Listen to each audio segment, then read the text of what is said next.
ప్రభు అయిన సజీవుడైన త్వరలో రానున్న యేసు క్రీస్తు నామంలో మనకందరికీ శుభములు. ప్రకటన గ్రంథాన్ని మనము అధ్యాయాలుగా మనం చేస్తూ ఉన్నాము. ఇప్పటికే 4 అధ్యాయాలను మనము పూర్తి చేశాము. ఒక్కొక్క వారము ఒక్కొక్క అధ్యాయాన్ని మనము చేస్తూ ఉన్నాము. ఈరోజు మనము 5వ అధ్యాయాన్ని మనము స్టడీ చేయబోతున్నాం. మన స్టడీ పద్ధతిని మరొకసారి నేను జ్ఞాపకం చేస్తూ, బైబిల్ని అనేక విధాలుగా మనము స్టడీ చేయవచ్చు.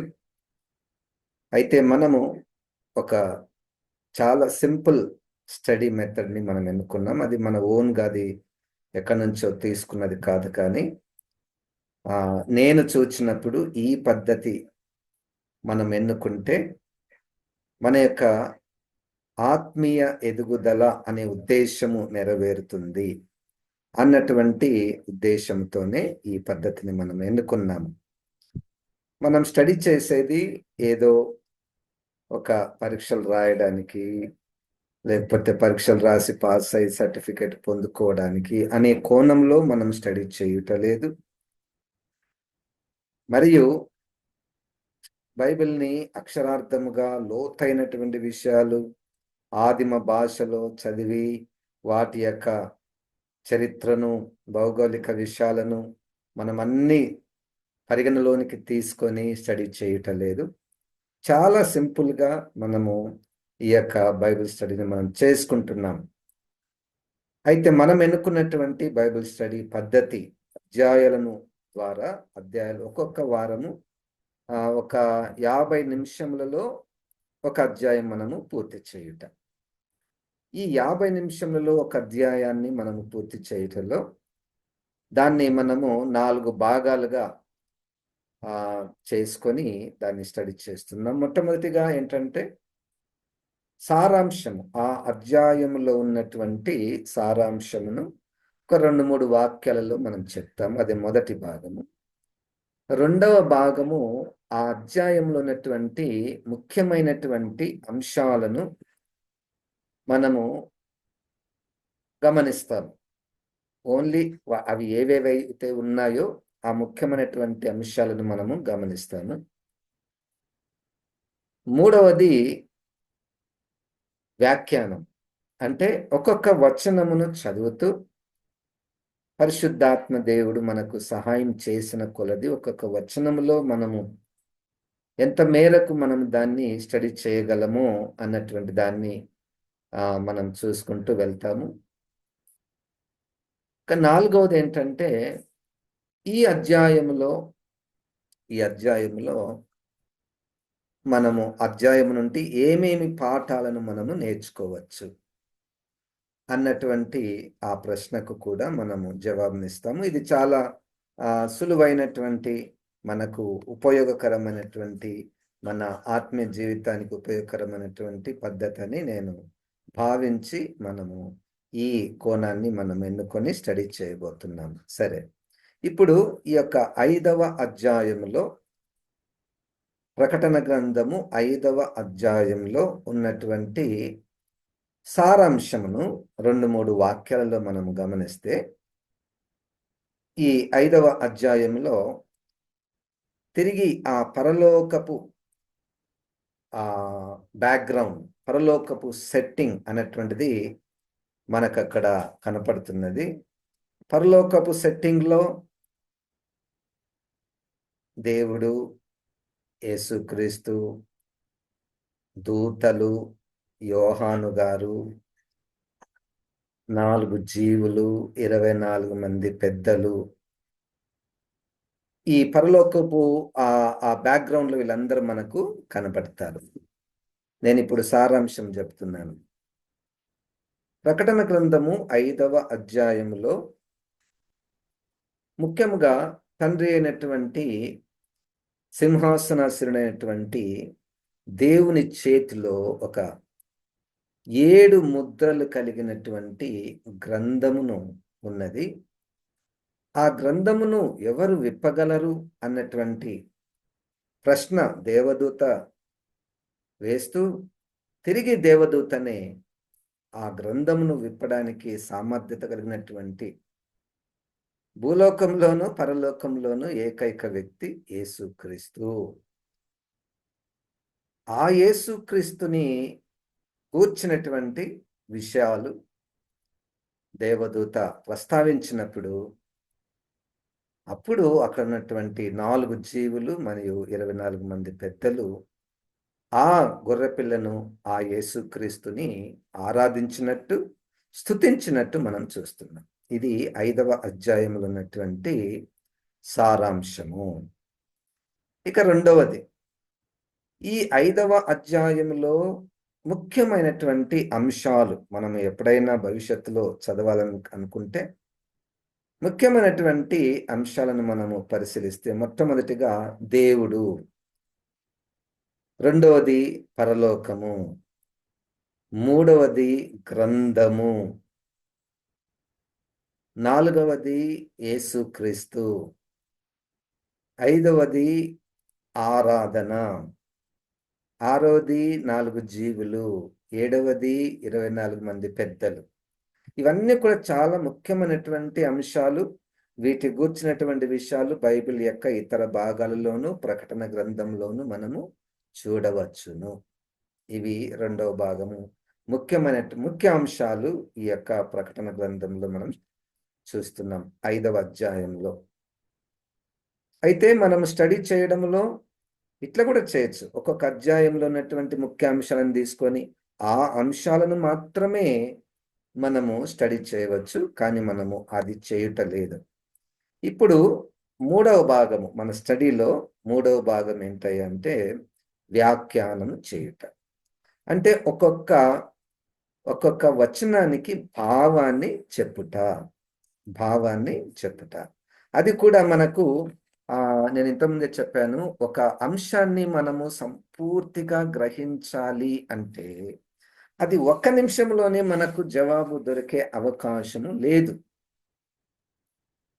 అప్పటికప్పుడే ఒక ప్రశ్నకు వెంటనే జవాబు దొరికే అవకాశం లేదు. ఎందుకంటే ప్రతి అంశము కూడా మిగిలినటువంటి 65 పుస్తకాలకు సంబంధం కలిగినటువంటి విషయాలున్నాయి కాబట్టి.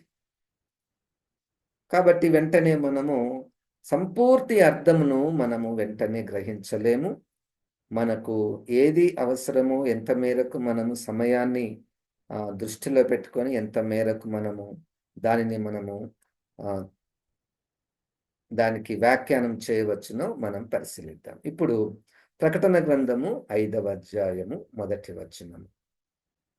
మరియు లోపటను వెలుపటను వ్రాత కలిగి 7 ముద్రలు గట్టిగా వేసియున్న ఒక గ్రంథము సింహాసనమునందు ఆసీనుడయుండు వాని కుడి చేత చూచితిని. ఇక్కడ మనము ఇప్పుడు చదివినటువంటి ఈ వచనము తర్వాత రాబోతున్నటువంటి 6, 7, 8 అధ్యాయాలకు సంబంధించినటువంటి మాట. దేవుని కుడి చేతిలో 7 ముద్రలు వేయబడినటువంటి ఒక గ్రంథము. ఇప్పుడు వెంటనే మనకు ప్రశ్న వస్తుంది. ఏంటంటే, అసలు 7 ముద్రలు కలిగినటువంటి గ్రంథము ఎలాగుంటుంది? ఏముంటది దాంట్లో? అన్నటువంటి ప్రశ్న మనకు దానికి జవాబు కావాలంటే 6, 7, 8 అధ్యాయాలు మనము చదవాలి. అప్పుడు దేవుని చేతిలో ఉన్నటువంటి ఈ గ్రంథం యొక్క వివరణ మనకు సంపూర్తిగా దొరుకుతుంది. అది 7 ముద్రలు కలిగినటువంటి గ్రంథము. బైబిల్లో గ్రంథము అన్నటువంటి మాటకు చాలా ప్రాముఖ్యమైనటువంటి ప్రత్యేకత ఉన్నది. రకరకాలైనటువంటి గ్రంథాలు మనకు బైబిల్లో మనకు కనపడతాయి. మొట్టమొదటగా నిబంధన గ్రంథమని, లేకపోతే దేవుడు మోషేకి ఇచ్చినటువంటి గ్రంథమని, ధర్మశాస్త్రమని అట్లా మనం చూస్తాము. లేకపోతే జీవ గ్రంథము అని కూడా మనం చూస్తాము. ఇశ్రాయేలుల యొక్క చరిత్ర కలిగినటువంటి గ్రంథమని, యూదుల రాజుల చరిత్ర కలిగినటువంటి గ్రంథము అని, మాదీయ పారసీకుల రాజుల యొక్క గ్రంథము అని రకరకాలైనటువంటి గ్రంథాలు మనము చూస్తూ ఉంటాం. అయితే ఇప్పుడు ప్రకటన 5:1లో ప్రస్తావించబడినటువంటి ఈ 7 ముద్రలు కలిగినటువంటి ఈ గ్రంథము ఏంటి అంటే, ఒక మాటలో మనం చెప్తే ఇది తీర్పుకు సంబంధించినటువంటి గ్రంథము. ఎందుకు మనం ఈ జవాబు చెప్పగలిగాము అంటే, 6, 7, 8 అధ్యాయాలలో ఒక్కొక్క ముద్రను విప్పుచున్నప్పుడు భూమి మీద ఉన్నటువంటి ప్రజలకు జరిగే విపత్తు, హాని గురించి వ్రాయబడింది కాబట్టి, దేవుని యొక్క కోపము, ఉగ్రత, తీర్పు ఈ ముద్రలు విప్పుట చేత అది బయటపడుతుంది. కాబట్టి ఈ చిన్న పుస్తకము 7 ముద్రలు కలిగినటువంటి పుస్తకం గురించి మనము 6, 7, 8 అధ్యాయాలలో మనం ఇంకా స్పష్టంగా మనము చూడవచ్చు. 2వ వచనం, 5వ అధ్యాయము ప్రకటన గ్రంథము 2వ వచనం. మరియు దాని ముద్రలు తీసి ఆ గ్రంథము విప్పుటకు యోగ్యుడైన వాడెవడని బలిష్ఠుడైన యొక్క దేవదూత బిగ్గరగా ప్రచురింపగా చూచితిని. ఇప్పుడు ఇక్కడ ఆ పరలోకంలో ఒక ఈ సీన్ కనపడుతుంది. దేవుని చేతిలో 7 ముద్రలు కలిగినటువంటి గ్రంథం కనపడుతుంది. అప్పుడు బలిష్ఠుడైనటువంటి ఒక దూత. చూడండి, బైబిల్లో ఈ దూత అన్నటువంటి మాటకు మనము దూతలు ఎన్ని రకాల దూతలు ఉన్నారు, ఏ రూపము కలిగి ఉన్నారు, వాళ్ళ యొక్క పనులకు పరిమితం ఏమిటి, దేవదూతకు యేసుక్రీస్తుకి మధ్య ఉన్న సంబంధం ఏమిటి, దేవదూతలకు దేవునికి మధ్య ఉన్న సంబంధం ఏమిటి, ఈ ప్రశ్నలతో మనం ఆదికాండం నుండి ప్రకటన వరకు దేవదూతల యొక్క స్వభావమును గురించి, వాళ్ళ యొక్క రూపాలను గురించి, వాళ్ళ యొక్క పనులను గురించి, వాళ్లకు దేవునికి, వాళ్లకు యేసుక్రీస్తుకి మధ్య ఉన్న సంబంధాలను గురించి మనం అనేకమైనటువంటివి చూస్తాం. అందుకనే ప్రకటన 1:1లోనే యేసుక్రీస్తును గూర్చినటువంటి ప్రత్యక్షత దేవుడు తన దూత ద్వారా యోహానుకు బయలుపరచెను. అదే మాట మనకు చివరి అధ్యాయములో కూడా 22వ అధ్యాయంలో, అంటే నేను ఇప్పుడు ఈ 2వ వచనంలో మాకు ప్రకటన 5:2లో ఏమి చెప్పాలనుకున్నానంటే, ఈ ప్రకటన గ్రంథంలో అన్ని విషయాలు యోహాను గారికి చూపించేవారు ఎవరు అంటే దేవదూత. చాలా ప్రాముఖ్యమైనటువంటి పాత్రగా మనము ప్రకటన గ్రంథంలోను మరియు ఇతర గ్రంథాలలో దేవదూత యొక్క పాత్ర మనం చూడవచ్చు. ఇప్పుడు యోగ్యుడు ఈ 7 ముద్రలు విప్పడానికి యోగ్యుడు ఎవరు? అది 5:2లో యోగ్యుడైన వాడెవడని బలిష్ఠుడనే ఒక దేవదూత అడగగా బిగ్గరగా ప్రచురింపగా చూచితిని. 5:3 ప్రకటన 5వ అధ్యాయము 3వ వచనం. అయితే పరలోకమందు గాని, భూమి మీద గాని, భూమి క్రింద గాని ఆ గ్రంథము విప్పుటకైనను చూచుటకైనను ఎవనికి శక్తి లేకపోయెను. చూడండి, ఆ గ్రంథము విప్పుటకు ఎవనికిని పరలోకంలోను, భూమి మీద గాని, భూమి క్రింద గాని ఆ గ్రంథాన్ని విప్పడానికి ఎవనికి శక్తి లేకపోయెను. ఈ మాట అంటే ఎవనికి శక్తి లేకపోయెను అన్న మాటతో మొట్టమొదటగా ఈ గ్రంథమును విప్పడానికి ఎవరు యోగ్యుడు, ఎవరు సామర్థ్యం కలిగిన వాడు అన్న ప్రశ్నకు మిగిలిన వచనాలన్నీ కూడా జవాబు. ప్రకటన 5లో ఈ గ్రంథాన్ని విప్పడానికి యోగ్యుడు ఎవరు? అనే ప్రశ్నకు ప్రకటన 5వ అధ్యాయము ఇక 3వ వచనము నుండి చివరి వరకు దానికి జవాబు. ఒక్క మాటలో ఎవరు యోగ్యుడు అంటే వధింపబడినట్లుండిన గొర్రెపిల్ల అనగా యేసుక్రీస్తు. అది మనం తర్వాత వచనాల్లో మనము చూడబోతున్నామండి. కనుక 5వ అధ్యాయంలో ఈ దేవుని 3వ వచనంలో అయితే పరలోకమందు గాని భూమి మీద గాని భూమి క్రింద గాని ఆ గ్రంథము విప్పుటకైనను చూచుటకైనను ఎవనికిని శక్తి లేకపోయాను. ఇప్పుడు చూడండి 5వ వచనంలో ఆ పెద్దలలో ఒకడు ఏడువకము, ఇదిగో దావీదుకు చిగురైన యూదా గోత్రపు సింహము 7 ముద్రలను తీసి ఆ గ్రంథమును విప్పుటకై జయము పొందెనని నాతో చెప్పాను. ఈ ప్రకటన గ్రంథము 5వ అధ్యాయము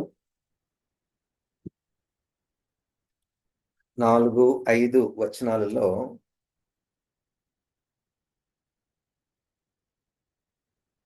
5వ వచనంలో ఆ పెద్దలలో ఒకడు ఐఎమ్ సారీ 4వ వచనము. ఆ గ్రంథము విప్పుటకైనను చూచుటకైనను యోగ్యుడెవడును కనబడనందున నేను బహుగా ఏడ్చుచుండగా ఇది యోహాను గారి యొక్క అనుభవము, పరిస్థితి. ఆ గ్రంథంకి విప్పడానికి ఎవ్వరు కూడా యోగ్యులు కనపడటం లేదు. నేను బిగ్గరగా ఏడుస్తుండగా యోహాను గారు ఏడ్చుట.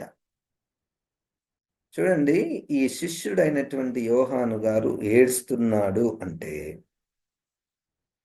ఏడవడానికి గల కారణం ఏమిటండి? జనరల్గా మనం సాధారణంగా ఎవరైనా మనకు హాని చేస్తే భౌతికంగా కానీ మానసికంగా కానీ ఎవరైనా నాకు హాని చేస్తే నేను ఏడుస్తా. అది ఒక బలమైనటువంటి కారణం.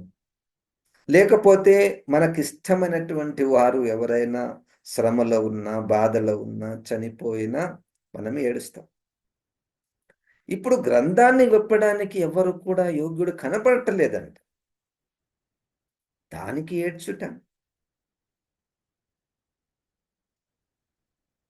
అంత బలమైనటువంటి కారణం ఏమైండొచ్చమ్మా? తెలియదు. మనం అట్లా అనుకోవచ్చు. ఆయన పరలోకంలో తండ్రి చేతిలో ఉన్నటువంటి 7 ముద్రలు కలిగినటువంటి ఈ గ్రంథాన్ని ఎవ్వరు కూడా విప్పలేరు. ఇంకా. ఎవరికి కూడా సామర్థ్యం లేదు. ఎవరు కూడా యోగ్యులు లేరు అని అన్నప్పుడే ఈయన ఏడుస్తుండగా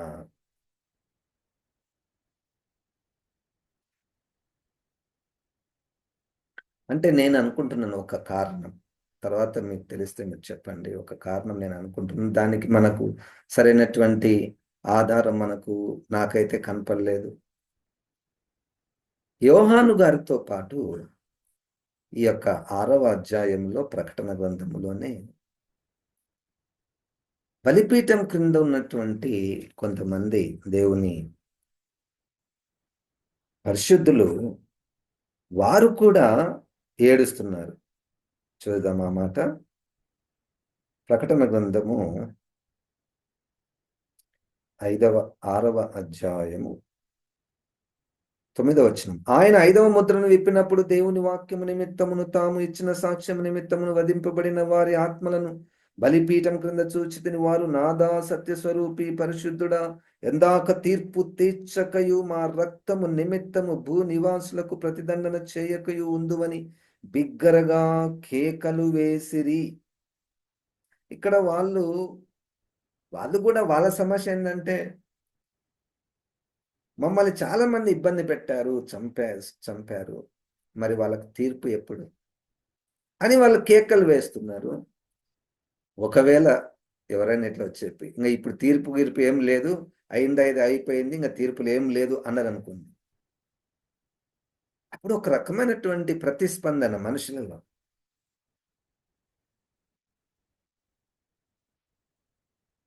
దాన్ని ఆ ప్రతిస్పందనలో ఒక గుంపేమో కేకలు వేస్తున్నారు. ఇంకొక గుంపుకు అంటే యోహాను గారు ఏడుస్తూ, ఇప్పటి వరకు మేము ఎంత ఓర్చుకొని ఉన్నాము. నీ మాటను బట్టే గదా! వాళ్ళు కొట్టినా, తిట్టినా, చంపినా ఓర్చుకొని ఉన్నాము. నువ్వు ఒకరోజు వాళ్ళకి తీర్పు ఇస్తావని జెప్పినావు గదా! ఇప్పుడు తీర్పు లేదంటే? ఇప్పుడు అసలు ఆ గ్రంథము ఎవరు కూడా విప్పలేరు అంటే ఇంగ మొత్తము ఎవరికి భూమి మీద ఉన్నటువంటి వారికి తీర్పు లేదు అన్నటువంటి పరిస్థితి ఏర్పడితే ఎంత ఘోరమైనటువంటి విషయము అని అనుకొని యోహాను గారు ఏడుస్తుంది అని అనుకోవచ్చు. ఆయన ఏడుపులకు గల కారణం మొట్టమొదటిగా మనం ఆ విషయాలు విన్నప్పుడు నాకు ఆశ్చర్యం అనపడుతుంది. ఎందుకు ఏడుస్తారు అన్నటువంటిది. అంటే మన మన మన చూచే విధానం, చూచే దృష్టి. ఆ పుస్తకం ఇప్పకపోతే మనం ఎందుకు ఏడుస్తాం? అంటే మన లెవెల్, మన స్థాయి విషయాలను గ్రహించే, చూచి, ప్రతిస్పందించే స్థాయి లేదేమో నాకు. అందుకనే అది సరిగ్గా అర్థం కావడం లేదు. సరే. తర్వాత వచనం. 5వ వచనం. ప్రకటన గ్రంథము 5వ అధ్యాయము 5వ వచనం. ఆ పెద్దలలో ఒకడు ఏడువకుము. ఇదిగో దావీదుకు చిగురైన యూదా గోత్రపు సింహము 7 ముద్రలను తీసి ఆ గ్రంథము విప్పుటకై జయము పొందెనని నాతో చెప్పాను. ఇక్కడ మరలా ఒక పెద్ద వచ్చాడు. 24 మంది పెద్దలలో ఒక పెద్ద. వీళ్ళందరూ పరలోకంలో ఒక రకమైనటువంటి పరిచర్య చేస్తున్నారు. ఒక రకమైనటువంటి పరిచర్య చేస్తూ ఉన్నారు. గనుక ఒక సంఘ పెద్దలు 24 మంది పెద్దలలో ఒక పెద్ద వచ్చి అప్పుడు ఏడవకము, దావీదుకు చిగురైన యూదా గోత్రపు సింహము. ఇది జవాబు. ఎవరు విప్పగలరు? దావీదు చిగురు, యూదా గోత్రపు సింహము. ఈ మాట చెప్పడానికి గల కారణము ఏంటి అంటే, దావీదు చిగురు అన్నటువంటి మాటలో మనకు యెషయా గ్రంథము, జకర్యా గ్రంథము మనకు అక్కడ ఇశ్రాయేలీయులను విడిపించుటకు, ఇది పాయింట్. దావీదు చిగురు అన్న మాటలో ఏముంది అంటే, దావీదు అన్నటువంటి ఒక వ్యక్తి ఉన్నాడు. ఆ వ్యక్తికి ఒక 3 అర్థాలున్నాయి. దావీదు అన్నటువంటి పదములో 3 అర్థాలు. మొదటి అర్థము దావీదు ఎవరంటే శరీర రీతిగా యెషయికి పుట్టినటువంటి కుమారుడు. నంబర్ 1. నంబర్ 1 దావీదు అంటే. నంబర్ 2 దావీదు అంటే యూదులను లేకపోతే దేవుని యొక్క ప్రజలను పరిపాలించే మంచి రాజు. దేవుని యొక్క ప్రజలను పరిపాలించే మంచి రాజు రెండవ అర్థం దావీదు అంటే. మూడవది దావీదు అంటే ప్రవచనాత్మకమైనటువంటి, అంటే ప్రవచనాలు, యేసుక్రీస్తు గూర్చినటువంటి ప్రవచనాలను ప్రవచించినటువంటి వ్యక్తి దావీదు. యేసుక్రీస్తు గూర్చినటువంటి ప్రవచనాలు మనకు అపోస్తుల కార్యంలో దావీదు గారే ప్రవచించినట్టు. యేసుక్రీస్తు మరణాన్ని గురించి, పునరుద్ధానాన్ని గురించి, తిరిగి రెండవ రాకడను గురించి ప్రవచించినటువంటి వ్యక్తి దావీదు. మొత్తానికి ఇప్పుడు యోగ్యుడు ఎవరు అంటే దావీదు చిగురు. మరలా దాంట్లోనే యూదా గోత్రపు సింహం. సింహము అంటే యూదా గోత్రపు సింహము.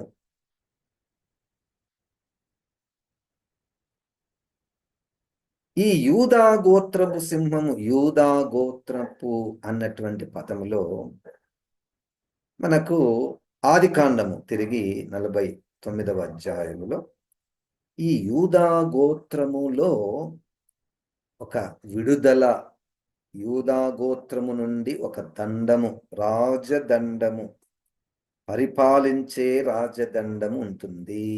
ఆయననే యేసుక్రీస్తు. ఇక సింహము అంటే మనకందరూ తెలుసు, అడవికంతటికి రాజు ఎట్లా సింహము, అట్లే రాజులకు రాజు అయినటువంటి యేసుక్రీస్తు. ఇదన్నీ చెప్పడానికి గల కారణం ఏంటంటే, యోహాను గారు ద్వారా దేవుడు మొట్టమొదటగా తన ప్రజలైనటువంటి ఇశ్రాయేలీలకు సందేశాన్ని ఇస్తున్నాడు. అన్యులకు ఇవన్నీ ఏమర్థమవుతాయి కదండి. మొట్టమొదటగా వారికి సందేశం. దావీదు చిగురైన యూదా గోత్రపు సింహం 7 ముద్రలను తీసి ఆ గ్రంథమును విప్పుటకై జయము పొందినని నాతో చెప్పాను. ఇప్పుడు దీంట్లో 7 ముద్రలను తీయుట, తర్వాత ఆ గ్రంథాన్ని విప్పుట, 2 పనులు అక్కడ గమనిస్తున్నాము. అవి విప్పడానికి జయము పొందాడు.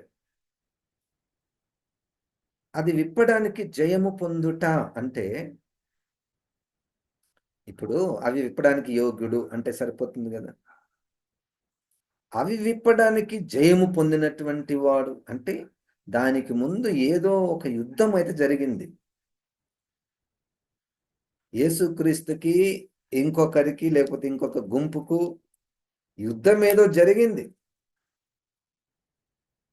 యుద్ధంలో ఈయన జయించాడు. జయం వస్తే బహుమానం ఇవ్వాలి కదా, ప్రైజ్ ఇవ్వాలి కదా. ఇప్పుడు ప్రైజ్, బహుమానం ఏంటంటే, ఈయన మాత్రమే ఆ యొక్క 7 ముద్రలను విప్పగలడు. జయము పొందనని ఒక పెద్ద 24 మంది పెద్దలలో చెప్పినట్లు మనము ఇక్కడ 5వ వచనంలో చూస్తున్నాం. 6వ వచనం, ప్రకటన గ్రంథము 5వ అధ్యాయం 6వ వచనం. మరియు సింహాసనమునకును ఆ 4 జీవులకును పెద్దలకును మధ్యను వధింపబడినట్లుండిన గొర్రెపిల్ల నిలిచియుండుట చూచితిని. ఇప్పుడు వర్డ్ కన్వర్టెడ్ టు పిక్చర్.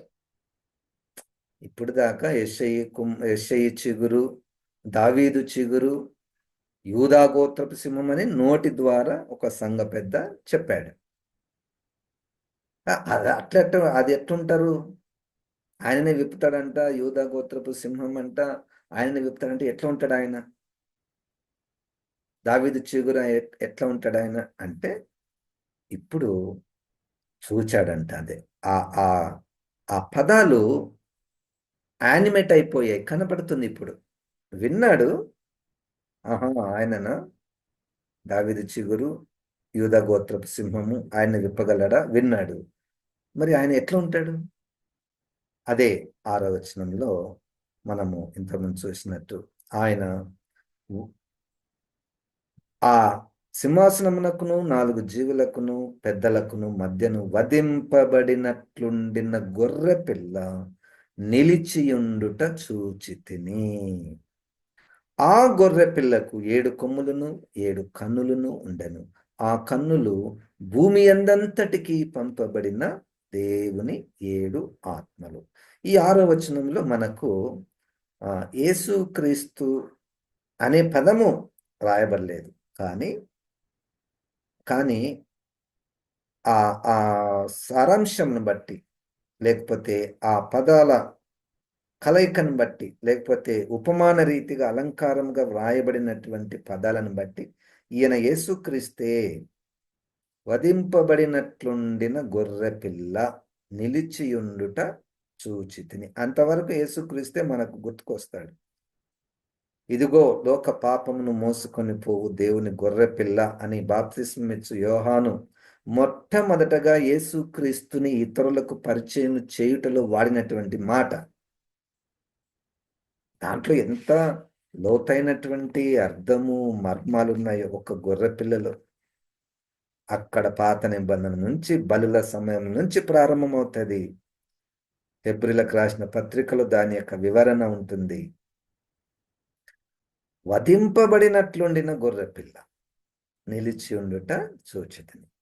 నేను చెప్పాను కదండి, ఇప్పుడు ఈ 5వ అధ్యాయంలో మొత్తము ఎక్కువగా యేసుక్రీస్తు ఎవరు అన్న ప్రశ్నకు జవాబు మనకు ఎక్కువగా ఇక్కడ దొరుకుతుంది.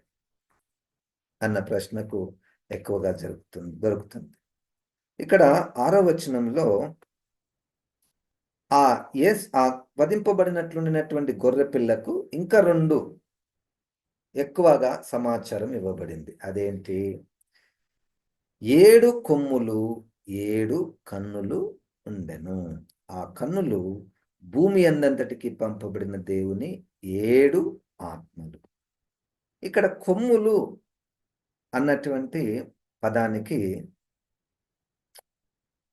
7 కొమ్ము అన్నటువంటిది ప్రధానముగా ఒక రాజుకు లేక రాజ్యానికి గుర్తు. ఒక బలమైనటువంటి కొమ్ము అంటే బలము. బలమైనటువంటి రాజుకు లేక రాజ్యానికి లేక బలికి గుర్తు అయినటువంటిది కొమ్ము. అందుకని మీకు గుర్తుందో లేదో, పాత నిబంధనలో పాప పరిహారార్థ బలి రక్తాన్ని ప్రధాన యాజకుడు ఆ మందసము ముందు 7 సార్లు ప్రోక్షించిన తరువాత అదే పరిశుద్ధ స్థలంలో ఉన్నటువంటి బంగారు బలిపీఠముకున్నటువంటి కొమ్ములకు కూడా రక్తాన్ని పూసేవాడు. కొమ్ములకు రక్తము, ఆవరణంలో ఉన్నటువంటి బలిపీఠానికి కూడా కొమ్ములుంటాయి. ఆ కొమ్ములకు వీళ్ళు వధించినటువంటి బలులను తగిలించేవారు. మొత్తానికి ఈ యొక్క బలి రక్తము బలమైనది, రాజునకు సూచించేది, రాజ్యమును సూచించేది, బలిని సూచించేది కొమ్ము. 7 కొమ్ములు. ఇప్పుడు వధింపబడినట్లుండినటువంటి గొర్రె పిల్లను మనం యేసుక్రీస్తు అనుకుంటే, యేసుక్రీస్తుకి 7 కొమ్ములు. అయితే యేసుక్రీస్తు కొమ్ములు, 7 కొమ్ములు ఏంటివి? 7 కొమ్ములున్నాయి. ఏమి అర్థం దానికి? అది అట్లా పెట్టి వెంటనే 7 కన్నులు. ఇప్పుడు ఈ ప్రశ్నకైతే వెంటనే మనకు జవాబు అక్కడనే వ్రాయబడింది. మరి 7 కొమ్ములకు జవాబేమిటి? వధింపబడినట్లుండినటువంటి గొర్రె పిల్లకు 7 కొమ్ములు. ఈ కొమ్ములను ప్రస్తావన గురించి వస్తే మరలా క్రూర మృగానికి కొమ్ములు, వానికి 10 కొమ్ములు. చూడండి, ఈ గొర్రెపిల్లకు 7 కొమ్ములు. గొర్రెపిల్లకు ఉన్నటువంటి 7 కొమ్ముల యొక్క భావము ప్రస్తుతానికి నాకు తెలియదు. నీకు తెలిస్తే తర్వాత నాకు చెప్పాను. ఇప్పుడు మనకు అక్కడనే వ్రాయబడినటువంటి విషయము, 7 కొమ్ములను 7 కన్నులుండెను. ఆ కన్నులు భూమి అందంతటికి పంపబడిన దేవుని 7 ఆత్మలు. ఇది స్పష్టంగా వ్రాయబడింది. గొర్రెపిల్లకు 7 కన్నులున్నాయి. భూమి అందంతటికి పంపబడినటువంటి దేవుని 7 ఆత్మలు. ఈ దేవుని 7 ఆత్మలకు యాక్చువల్గా దేవుని 7 ఆత్మలు ఎవరు అంటే, మరలా సింహాసనం ఎదుటినటువంటి 7 దీపాలు ఉన్నాయంట. అది మనం 4వ అధ్యాయంలో మనం చూస్తాం కదా. సింహాసనం ఎదుట 7 దీపాలు ఉన్నాయి. ఈ 7 దీపాలు ఎవరు అంటే, ఈ దేవుని 7 ఆత్మలు. మళ్ళా ఈ దేవుని ఆత్మలు ఎక్కడున్నాయి? 7 కన్నులు. గొర్రెపిల్లకు 7 కన్నులు.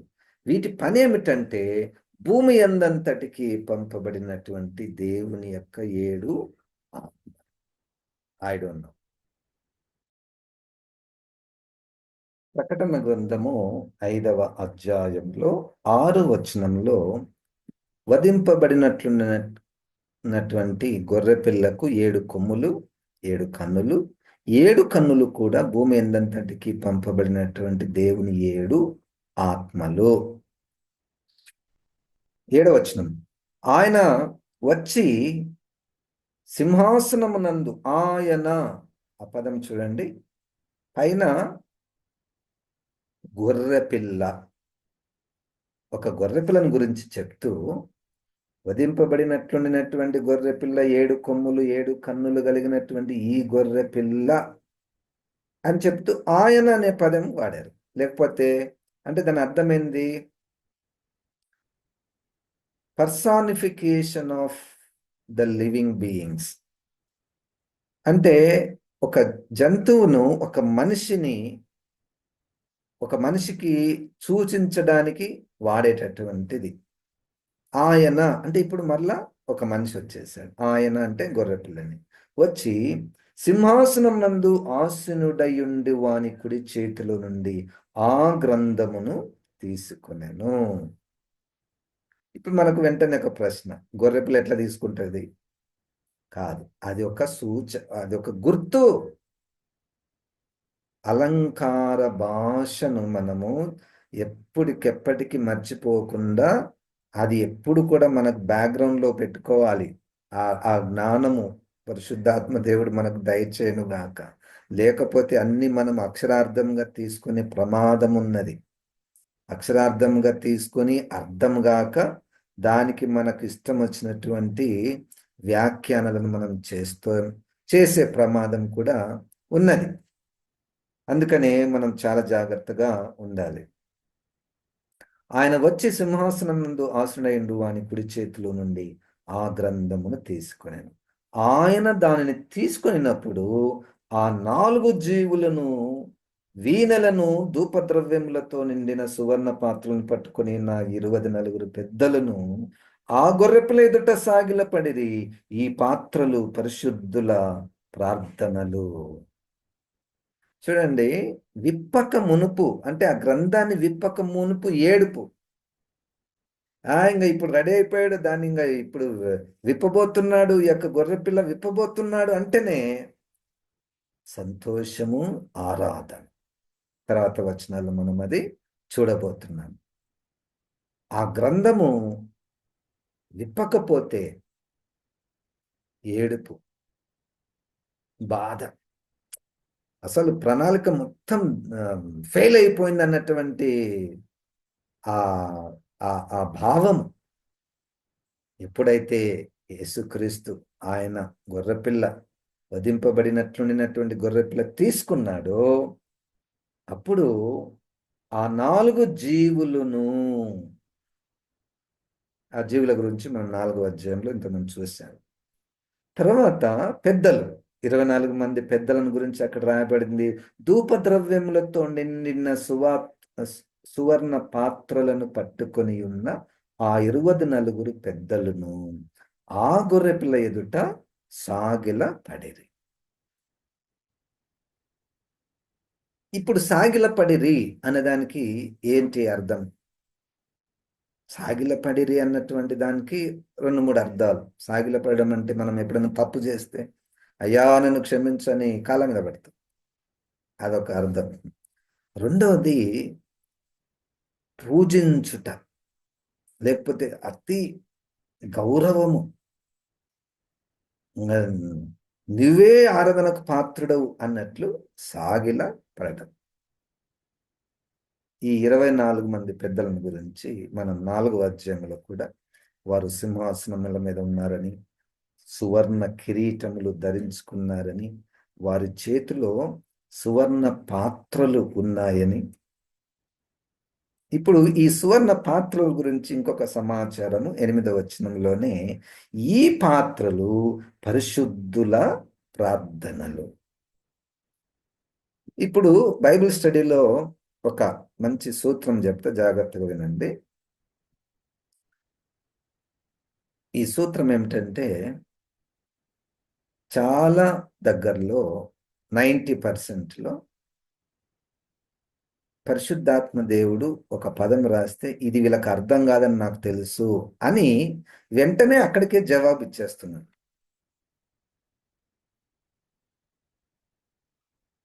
చూడండి, అంటే అనగా, అంటే, అంటే ఏమిటి, మొదటి అధ్యాయంలో అట్లా ప్రతి అధ్యాయంలో ఒక విషయం చెప్తే దీని మీనింగ్ ఏంటి. ఈ పాత్రలు పరిశుద్ధుల ప్రార్థనలు. ఇక్కడ మనము తిరిగి 6వ అధ్యాయంలో కూడా ఆ బలిపీఠము,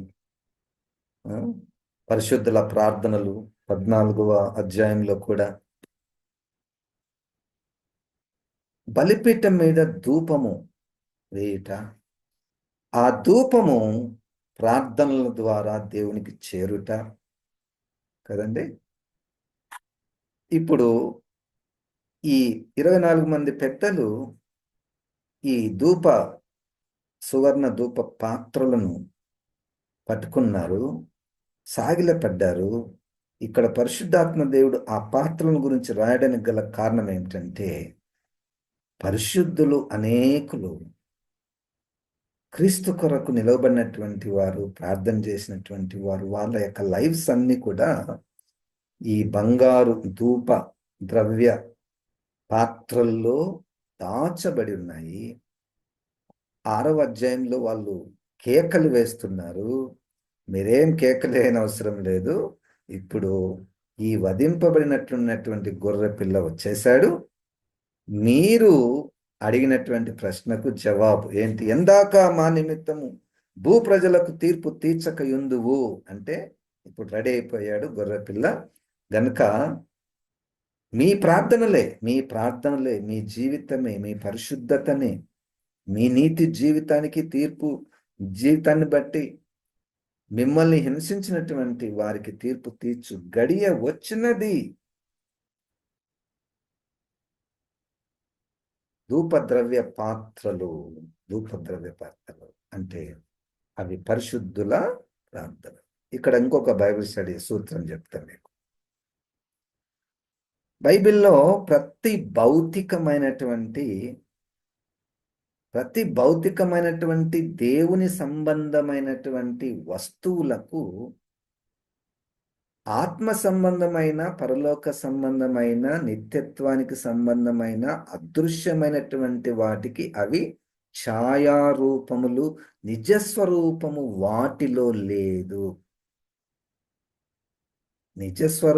స్వరూపము వాటిలో లేదు. అది దేవునికి సంబంధించినటువంటి వస్తువు అయినా. ఒక మంచి ఉదాహరణ, పాత నిబంధనలో దేవుని కోపం వచ్చి పాములను పంపిస్తాడు. ఆ పాములు అందరినీ కాటేస్తుంటాయి.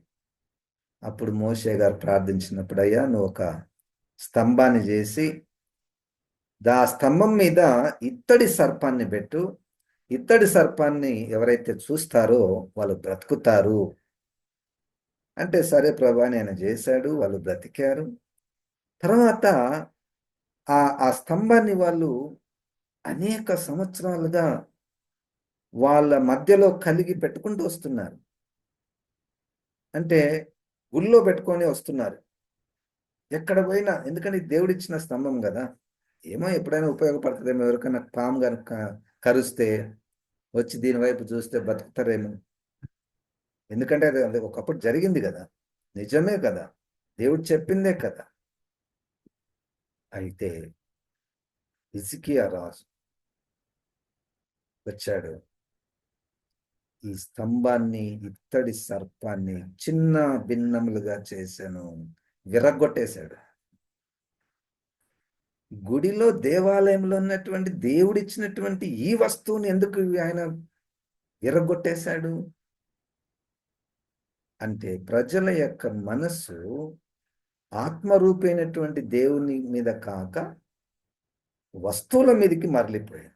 అంటే ఇంకొక మాటలు చెప్పాలంటే, ఈ ఒక రకమైనటువంటి విగ్రహారాధన, వస్తువులకు పరిశుద్ధతను, దైవత్వాన్ని ఆపాదించుట. ఇది ఒక డేంజరస్ సిట్యుయేషన్. చూడండి, అవి ఎందుకున్నాయి? మనకు చాలా గుర్తులుంటాయి. గుళ్ళలో చాలా గుర్తులు. మంచి టేబుల్ ఉంటది, మంచి పాత్రలుంటాయి, మంచి క్యాండిల్స్ ఉంటాయి. రకరకాల సిలువ, మంచి సిలువ ఉంటది. పెద్ద బైబిల్ పెట్టుకుంటాం. ఇవన్నీ గుర్తులు. కానీ వాటిలోనే దైవత్వం ఉన్నట్టు, నువ్వు దీన్ని ముట్టకూడదు, నువ్వు ముట్టకూడదు, నేను ముట్టాలి, నువ్వు ఇక్కడికి రాకూడదు, ఇది పరిశుద్ధ స్థలము, స్త్రీలు ఎక్కకూడదు. ఇది ఇక్కడ సమస్య. సరే, అయితే ఇక్కడ ఏంటంటే పరిశుద్ధ 24 మంది పెద్దల చేతుల్లో ఉన్నటువంటి ధూపద్రవ్య పాత్రలు దేనికి గుర్తయ్యా? పరిశుద్ధుల ప్రార్థనలు. హల్లెలూయా. పరిశుద్ధుల ప్రార్థనలు. 9వ వచనం. ఆ పెద్దలు వాళ్ళు ఏమంటున్నారు? నీవు అంటే గొర్రెపిల్ల యేసుక్రీస్తు ఆ గ్రంథమును తీసుకొని దాని ముద్రలను విప్పుటకు యోగ్యుడవు. నీవు వధింపబడిన వాడవై నీ రక్తమిచ్చి ప్రతి వంశములోను, ఆయా భాషలు మాట్లాడు వారిలోను, ప్రతి ప్రజలోను, ప్రతి జనములోను దేవుని కొరకు మనుషులను కొని మా దేవునికి వారిని ఒక రాజ్యముగాను యాజకులను గాను చేసితివి గనుక వారు భూలోకమందు ఏలుదురని క్రొత్త పాట పాడుదురు. ఇప్పుడు ఈ 24 మంది పెద్దలు ఈ వధింపబడినటువంటి గొర్రెపిల్లను ఆరాధన చేస్తున్నారు. వాళ్ళ ఆరాధనలో ఒక ఒక కార్యమును వాళ్ళు గుర్తు చేసుకుంటున్నారు. యేసుక్రీస్తు ఏం కార్యం చేశాడు? Tell me about Jesus Christ. యేసుక్రీస్తు గురించి ఒక చెప్పండి ఏమైనా. అతి ప్రాముఖ్యమైనటువంటి సమాచారం యేసుక్రీస్తు గురించి ఎవరైనా చెప్పవలసి వస్తే, ఆయన తన రక్తం ఇచ్చి ప్రజలను కొని, ఏంటి రక్తంతో కొనడము, కొనడము.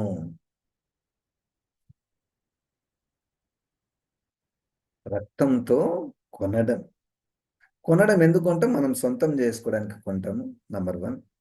నంబర్ 2, ఇక్కడ యాక్చువల్గా ఏంటంటే మనం ఒకరికి అప్పున్నాం, అప్పు తీర్చలేకపోతున్నాం. ఇంకొక ఆయన వచ్చి అయ్యా ఆయన అప్పు నేను కడతాను అని మన తరపున ఆయన డబ్బులు ఇచ్చాడు. అంటే ఇక్కడ తన రక్తంనిచ్చాడు. ఆయన మనల్ని కొనుక్కున్నాడు. మీరు మీ సొత్తు కాదు. ప్రతి వంశంలోను, ఆయా భాషలు మాట్లాడే వారిలోను, ప్రతి ప్రజలోను, ప్రతి జనములోను దేవుని కొరకు మనుషులను కొని,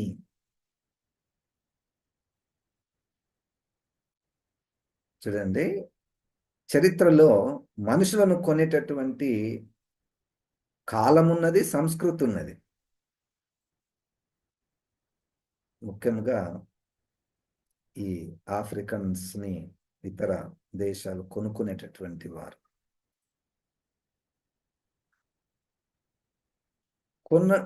ఇప్పుడు మనల్ని ఎవరైనా కొనుక్కున్నారు అనుకోండి, అర్థమైంది, మనం వాళ్ళ అండర్లోనికి వెళ్ళిపోతాం. ఇక మనకు we have no personal rights, మనకి ఏం హక్కులు ఉండవు.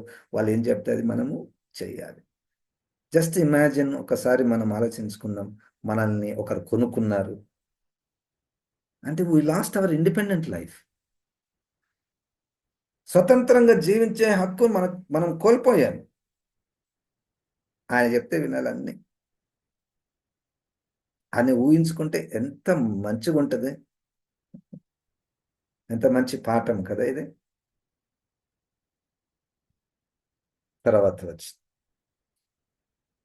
మరియు నేను చూడగా సింహాసనమును, జీవులను, పెద్దలను ఆవరించున్న అనేక దూతల స్వరము వినపడెను. వారి లెక్క కోట్ల కొలదిగా ఉండెను. మళ్ళా దూతలు వచ్చారు. ఆల్రెడీ యోహాను గారు ఉన్నారు, ఒక బలమైన దూత ఉన్నాడు, 4 జీవులున్నారు, 24 మంది పెద్దలున్నారు. ఇప్పుడు కోట్ల కొలది దేవదూతలు, సింహాసనమును, జీవులను, పెద్దలను ఆవరించి ఉన్న అనేక దూతల స్వరము ఏమంటున్నారు వారు?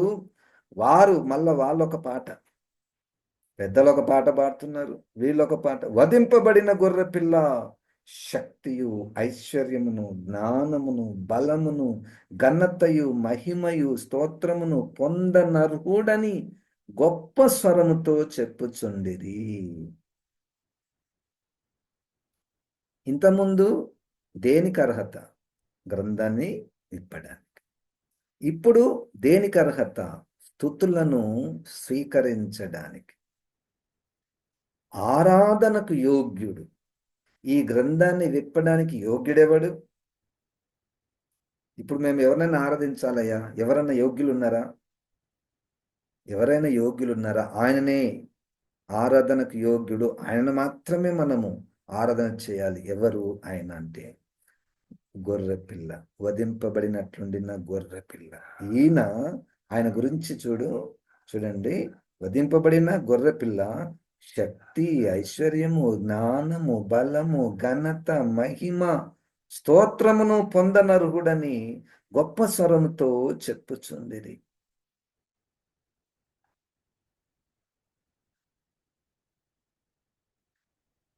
ఒక 7 విషయాలు. Let me read it in English. Chapter 5 verse 12. ప్రకటన గ్రంథము 5వ అధ్యాయము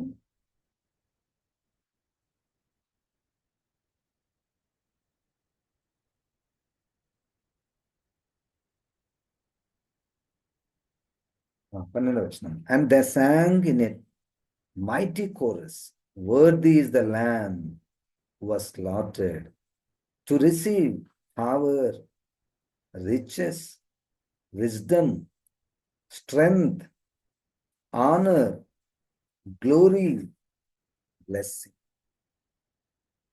నేను ఎందుకు మళ్ళా చదివానంటే, ఇప్పుడు 7 ఉన్నాయా, ఇంకా ఏమైనా ఎక్కువ తక్కువ ఉన్నాయని చదవడానికి నేను ఇష్టపడ్డాను. అంటే ఐ మే బి అలగరైజింగ్. ఇంతకుముందు ఒక ప్రశ్న వేసుకున్నాం కానీ జవాబు మనకు కరెక్ట్గా దొరకలేదు. ఇది కూడా జవాబు కాకపోవచ్చు. Do these represent those horns of RAM? ఆ 7 కొమ్ములు అంటే 7 అద్భుతమైనటువంటి లక్షణాలు కలిగినటువంటి ఈ యొక్క యేసుక్రీస్తు కావచ్చు.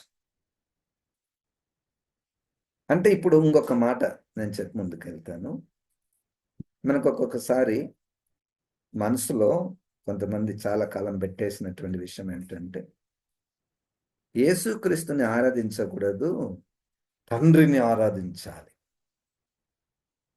యేసుక్రీస్తు ద్వారా తండ్రిని తండ్రి మాత్రమే ఆరాధనకు పాత్రుడు, యేసుక్రీస్తు కాదు అన్నటువంటిది మనసులో కొంతమందికి ఉండవచ్చు. కానీ దానికి జవాబు, పరలోకంలో ఉన్నటువంటి లెక్కింపలేని దేవదూతలందరూ కూడా ఈయన ఆరాధనకు యోగ్యుడు, పాత్రుడు. అయిపోయిందండి. 13వ వచనంలో, ప్రకటన 5:13. అంతటా పరలోకమందును, భూలోకమందును, భూమి క్రిందను, సముద్రములోను ఉన్న ప్రతి సృష్టము, అనగా వాటిలో ఉన్న సర్వమును, సింహాసనాసీనుడై ఉన్న వానికిని, గొర్రెపిల్లకును స్తోత్రమును, ఘనతయు, మహిమయు, ప్రభావమును యుగ యుగములు కలుగునుగాక అని చెప్పుట వింటి. ఇప్పుడు మళ్ళా సృష్టి వచ్చింది. ఆరాధన 5వ అధ్యాయములో ఆరాధనకు అర్హతలు,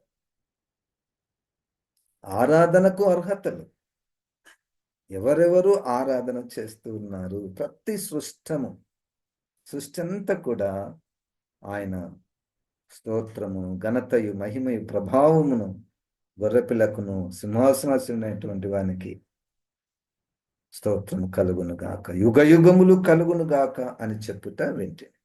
14వ వచనం. ఆ 4 జీవులు ఆమేన్ అని చెప్పగా ఆ పెద్దలు సాగిలపడి నమస్కారము చేసిరి. మొత్తానికి ప్రకటన గ్రంథము 5వ అధ్యాయం ఈ గ్రంథమును విప్పడానికి యోగ్యుడు, అర్హత కలిగినటువంటి వాడు గొర్రెపిల్ల. ఇప్పుడు ఆ గొర్రెపిల్లకు 4 జీవులు ఆరాధన చేస్తున్నారు. 24 మంది పెద్దలు ఆరాధన చేస్తున్నారు. ప్రతి సృష్టము ఆరాధన చేస్తున్నారు. ప్రతి దూతల సమూహము ఆరాధన చేస్తూ ఉన్నారు. ఆయన ఆరాధనకు పాత్ర. ఇది వ్యాఖ్యానం ముగింపు. ఇక చివరి భాగము ఏంటి? ఆత్మీయ పాఠాలు ఏవైనా మనము 5వ అధ్యాయము నుండి మనము నేర్చుకొనవచ్చునా? 2 విషయాలను నా దృష్టికి వచ్చాయి. అదేంటంటే, ఈ 24 మంది పెద్దలు పట్టుకున్నటువంటి ధూప ద్రవ్యముల పాత్రలు పరిశుద్ధుల ప్రార్థనలు. ప్రార్థనలు అంటే బాగానే ఉంటుంది, మళ్ళీ పరిశుద్ధుల ప్రార్థనలు అంటేనే సమస్య వస్తుంది. I don't think that every prayer is recorded or every prayer symbolizes the golden censer or golden censer symbolizes every prayer. No, golden censer symbolizes every prayer of the saint. నేను ఎన్ని ప్రార్థనలు చేసినాను, నువ్వెన్ని ప్రార్థనలు చేసినావు? ఈ ప్రార్థనలో ఏవైనా ఆ యొక్క ధూపద్రవ్యముల పాత్రల్లో ఉందా?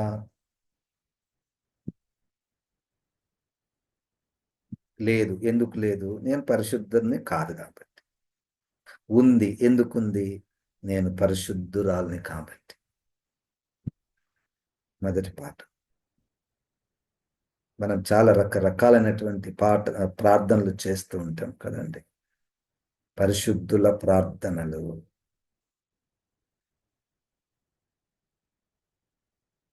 ప్రార్థన గురించి మనం ఎన్నో మాట్లాడుకోవచ్చు, బోధించవచ్చు, ప్రార్థన కూడా చేయవచ్చు. ప్రార్థన కూడా గంటలు నేను ప్రార్థన చేయవచ్చు. అని ప్రశ్న ఏంటంటే, నువ్వు పరిశుద్ధత ఫాలోస్ ప్రార్థన. మొట్టమొదటిగా పరిశుద్ధత, దాని తర్వాత ప్రార్థన. మొదటి కట్ చేసినాం అనుకో, పరిశుద్ధత అవసరం లేదు, ఇప్పుడు ప్రార్థనలు కావాలి. ప్రార్థన. దానికి ఈరోజు పాఠం ఏంటంటే, పరిశుద్ధతను మనము జోడిద్దాము. మొదటి పాఠం. రెండవ పాఠము నేను ఇంతకుముందు కూడా మరలా చెప్పినటువంటి విషయము, యేసుక్రీస్తు ప్రతి జనము నుండి, ప్రతి భాష నుండి, ప్రతి ప్రజల నుండి మనుషులను కొని, తన రక్తం ఇచ్చి కొని, అది హల్లెలూయా, తన రక్తం ఇచ్చి కొన్న తర్వాత ఇక మనం ఆయన కంట్రోల్లోనికి, ఆయన అధికారమునకు, ఆయన పరిపాలన క్రిందికి, ఆయన ప్రభుత్వం క్రిందికి మనం వెళ్ళాము. ప్రతి విషయమందు let Jesus be my Lord and king and guide and leader. మోషే గారు చెప్పినట్టు, నువ్వు రాకపోతే మేము పోము, నీ సన్నిధి మా మధ్యలో లేకపోతే మేము వెళ్ళలేము కదండి. ఆ పాఠం చాలా బాగుంటుంది మనం తీసుకుంటే. అప్పుడేమవుతుంది? పౌలు గారు చెప్పినట్టు 2 కొరింథీయులకు రాసిన పత్రికలో, మా సామర్థ్యము మాలో ఏం లేదు, మా సామర్థ్యం అంతా ఆయనదే, మేము కేవలం మంటి పాత్రలం. అప్పుడు మన లక్షణాలు ఎట్లుంటాయి? మన లక్షణాలు అంటే ఎట్లుంటాయంటే, నేను చేస్తాను, నేను చేయగలను అన్నటువంటి పదాలు రావు మన నోటి నుంచి. దేవుని చిత్తం అయితే, దేవుని కృప చూపిస్తే, దేవుడు సహాయం చేస్తే, అవకాశం ఇస్తే నేనేమైనా చేయగలను అనే మాటలు, సంభాషణ, జీవితం మనకు అలవాటైతుంది. లేకపోతే మన భౌతికమైనటువంటి శక్తి సామర్థ్యముల మీద మనకి ఎక్కువ నమ్మకం వచ్చింది అనుకోండి, అప్పుడు యేసుక్రీస్తు ముందు ఉండడు, ఎక్కడో ఉంటాడు. యేసుక్రీస్తు ముందు, ప్రధాన కాపరి ముందుంటే గొర్రెలు చక్కగా వెనక నడుచుకుంటూ వస్తాయి. యేసుక్రీస్తు లేకపోతే తప్పిపోతాయి. Very simple. చెదిరిపోతాయి, సింహాలు వచ్చి పట్టుకొని పోతాయి. పరిశుద్ధాత్మ దేవుడు ఈ స్టడీని దీవించునుగాక. జీవం గల తండ్రి, వాక్యమైన దేవ, ఈ మాటలను నాయన నువ్వు వెలుగుగా జీవముగా మార్చి మాలో ప్రవేశింపనీయమని యేసు నామమున ప్రార్థిస్తున్నాం తండ్రి. ఆమెన్. దేవుడు మనం దీవించునుగాక.